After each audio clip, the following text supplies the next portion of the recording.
Hello everyone, আজকে রান্না করছি বরমশাইয়ের আবদারে। বরমশাই খেতে চেয়েছে সয়াবিনের তরকারি, তাও আবার মাংসের মতো কষিয়ে। তো চলুন কিভাবে রান্না করছি ঝটপট শেয়ার করে নিই।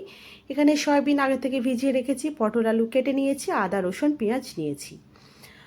আর একটা শুকনো কড়ায় একটা মশলা করে নিচ্ছি, ভেজে নিচ্ছি শুকনো লঙ্কা, তেজপাতা, গোটা জিরে।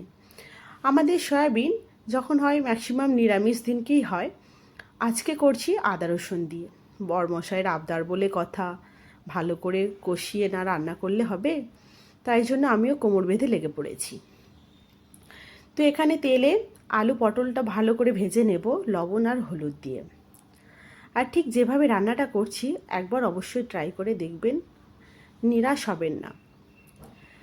আর একটা ছোট্ট কথা বলে রাখি, আমার এই ভিডিওটা যদি ইউটিউবে যারা দেখছেন অবশ্যই সাবস্ক্রাইব করা না থাকলে সাবস্ক্রাইব করে অবশ্যই পাশে থাকবেন।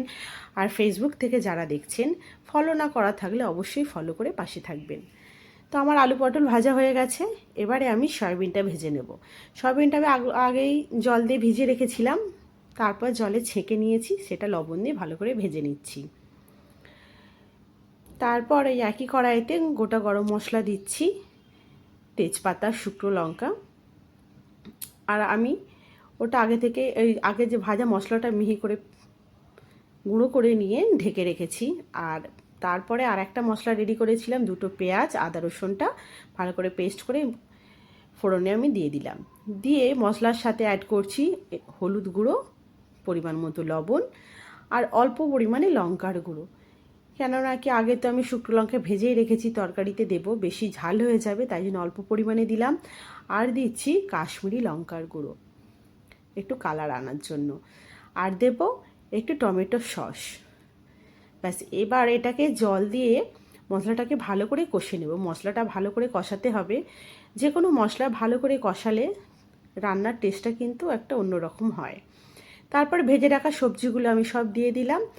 আর এই যে এখানে মটর কড়াই অঙ্কুর বেরিয়ে গেছে, নষ্ট হয়ে যাচ্ছিল, ভাবলাম ফেলে দেবো কেন, গাছ ছড়িয়ে দিলেই গাছ হয়ে যাবে, এমন হয়ে গেছে অঙ্কুরগুলো, বড় বড় হয়ে গেছে।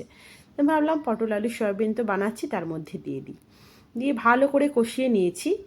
এবারে আমি গরম জল পরিমাণ মতো দিয়ে দিলাম। এই তরকারিটা শুধু গরম ভাতের সাথেই যে খাওয়া যায় তা নয়, রুটি পরোটা সবার সাথে একটা অপূর্ব খেতে লাগে, দারুণ হয়। আর রান্নাটা আমি করব একটু কষা কষা মতো করেই, আর সাথে অ্যাড করছি কয়েকটা গোটা কাঁচা লঙ্কা, কেননা কি তরকারিতে ভালো ফ্লেভার আসবে। রান্নাটা কেমন হচ্ছে অবশ্যই কমেন্টে জানাবেন। আর আপনাদের কাছে ছোট্ট একটা অনুরোধ, অবশ্যই একবার এইভাবে বানিয়ে খাবেন, দেখবেন দারুণ লাগে খেতে। তারপরে অ্যাড করলাম একটু কাস্তুরি মেথি। এই শাকটা আমার আগে থেকে ড্রাই করা থাকে, সব সময়ের জন্য আমি রাখি একটা কৌটোর মধ্যে, পরিমাণ মতো যখন লাগে আমি দিই। তারপর ভেজে রাখা মশলাটাও দিয়ে দিলাম, দিয়ে আবারও ভালো করে ঢেকে আমি ফুটতে দেবো। এই যে গা মাখা মতো হয়ে এসেছে। আর একটু অ্যাড করেছি ঘি, যেটা আমার ক্যামেরায় নেওয়া হয়নি, তার জন্য আমি দুঃখিত। তারপরে এই দেখুন আমি সার্ভ করে নিচ্ছি, অপূর্ব একটা গন্ধ বেরিয়েছে, রান্নাঘরটা আমার গন্ধে মমো করছে, দারুণ লাগে গরম ভাতের সাথে খেতে। হয়তো আশা করছি বরমশাইয়ের খুব ভালো লাগবে। তো খাওয়ার আগেই আমি এখানে ভিডিওটা আপনাদের সাথে শেয়ার করছি। কেমন লাগলো রান্নাটা অবশ্যই কমেন্টে জানাবেন। আর সবাই ভালো থাকবেন, সুস্থ থাকবেন, আবার দেখাবেন নতুন একটি ভিডিও নিয়ে। আমার রেডি পটল সয়াবিন আলুর তরকারি আজকের মতো।